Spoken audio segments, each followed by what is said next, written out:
اس رات میں ملائکہ کا نزول ہوتا ہے، اور اس کثرت سے ملائکہ کا نزول ہوتا ہے کہ ایک حدیث میں اس رات کی علامات میں سے ایک علامت یہ بھی بیان کی گئی ہے کہ اس رات کے گزرنے کے بعد جب سورج طلوع ہوتا ہے تو بغیر شعاعوں کے طلوع ہوتا ہے۔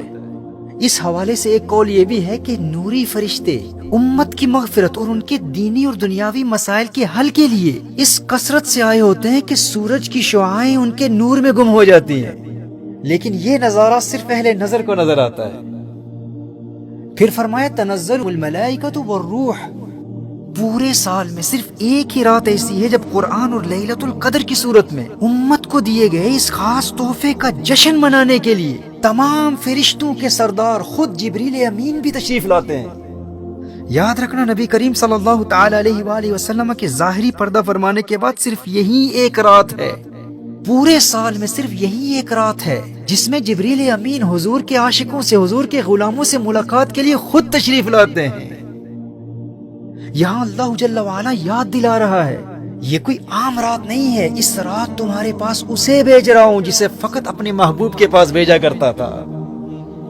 میرے بھائی اور میری بہنوں، اس رات کو قدر والی رات اس لیے بھی کہا جاتا ہے کیونکہ اللہ نے سب سے زیادہ قدر والے فرشتے کو سب سے زیادہ قدر والی کتاب کے ساتھ سب سے زیادہ قدر والے رسول کے پاس بھیجا، اور اب قیامت تک سب سے زیادہ قدر والے رسول کے صدقے سب سے زیادہ قدر والی امت کی طرف صرف اسی رات سب سے زیادہ قدر والا فرشتہ خود آیا کرے گا۔ اسی لیے تو یہ رات قدر والی رات ہے۔ یہ وہ رات ہے جس سے جبریل امین بھی پیار کرتے ہیں اور نبی کریم بھی پیار کرتے ہیں صلی اللہ تعالی علیہ وآلہ وسلم۔ ہمیں اس رات سے اسی لیے تو پیار ہے نا، کیونکہ یہ حضور کے دور کی رات ہے، یہ رات مصطفیٰ کے زمانے کی رات ہے، سجدے سے آج سر نہ اٹھانے کی رات ہے۔ گل کر دو سب چراغ کے اندر ہو روشنی، یہ رات تو دلوں کو جلانے کی رات ہے۔ کس قدر محرومی ہے اس شخص کی جو اس رات زندہ تو ہو لیکن اپنے مردہ دل کو زندہ نہ کر سکا۔ یہ رات مصطفیٰ کے زمانے کی رات ہے، سجدے سے آج سر نہ اٹھانے کی رات ہے۔ گل کر دو سب چراغ کے اندر ہو روشنی، اگر باطنی روشنی چاہتے ہو تو ظاہری چراغوں کو بجھانا پڑے گا، اپنی آنکھوں کو بند رکھنا پڑے گا، دنیا کے حسن سے کنارہ کرنا پڑے گا، پھر دل کی آنکھ کھلے گی۔ ہو دید کا جو شوق تو آنکھوں کو بند کر، ہے دیکھنا یہی کہ نہ دیکھا کرے کوئی۔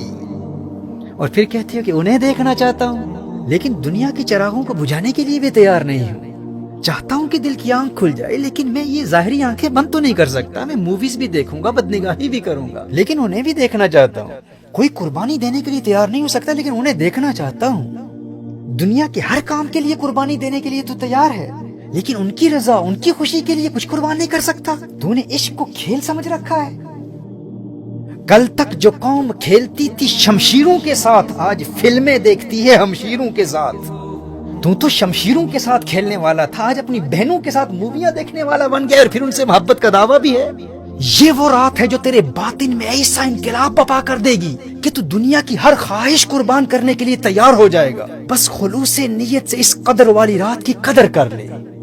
گل کر دو سب چراغ کے اندر ہو روشنی، یہ رات تو دلوں کو جلانے کی رات ہے۔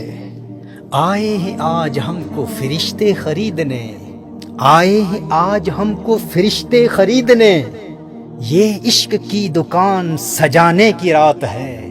چلتے ہیں آؤ ساقیے کوثر کی گھاٹ پر، یہ حشر تک کی پیاس بجھانے کی رات ہے۔